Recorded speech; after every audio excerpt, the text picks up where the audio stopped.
రోహిత్ శర్మ, విరాట్ కోహ్లీ దశాబ్ద కాలంగా టీమిండియాకు వెన్నుముకగా నిలుస్తూ తిరుగులేని విజయాలను అందిస్తున్నారు. వీరిద్దరూ టీంలో ఉంటే ప్రత్యర్థికి వణుకు పుట్టాల్సింది.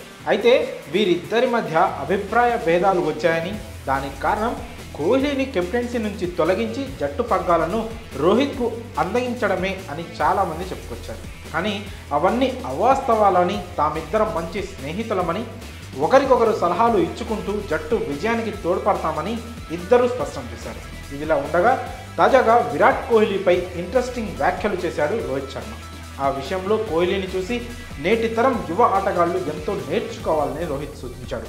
రోహిత్ శర్మ మాట్లాడుతూ, ప్రపంచ క్రికెట్లో విరాట్ కోహ్లీ లాంటి ప్యాషనేట్, డెడికేషన్ ఉన్న ఆటగాడిని నేను ఇంతవరకు చూడలేదు. అతడు ఎప్పుడూ పరుగులు చేయాలనే ఆకలితోనే ఉంటాడు.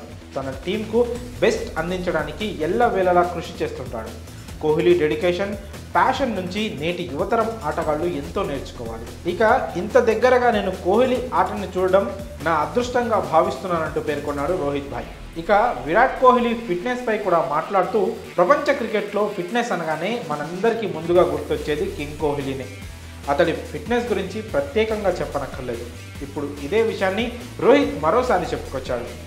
విరాట్ ఇంతవరకు ఎన్సీఏలో గాయాలతో జాయిన్ అవ్వలేదు. ఎంతోమంది ప్లేయర్లు గాయాలతో ఎన్సీఏలో జాయిన్ అయ్యి చికిత్స తీసుకున్నారు. కానీ కింగ్ కోహ్లీ మాత్రం అక్కడికి వెళ్ళడం జరగలేదని రోహిత్ శర్మ పేర్కొన్నాడు. దీన్ని బట్టే అతని ఫిట్నెస్ లెవెల్స్ని మనం అర్థం చేసుకోవచ్చంటూ కితాబిచ్చాడు హిట్ మ్యాన్. విరాట్లో ఉన్న ఇన్ని విషయాలు యంగ్ ప్లేయర్లందరూ చూసి నేర్చుకోవాలని వారికి సలహా ఇచ్చాడు టీమిండియా కెప్టెన్. మరి విరాట్ కోహ్లీపై రోహిత్ ఈ విధంగా పాజిటివ్ కామెంట్స్ చేయడంపై మీ అభిప్రాయాన్ని కామెంట్స్ రూపంలో తెలియజేయండి.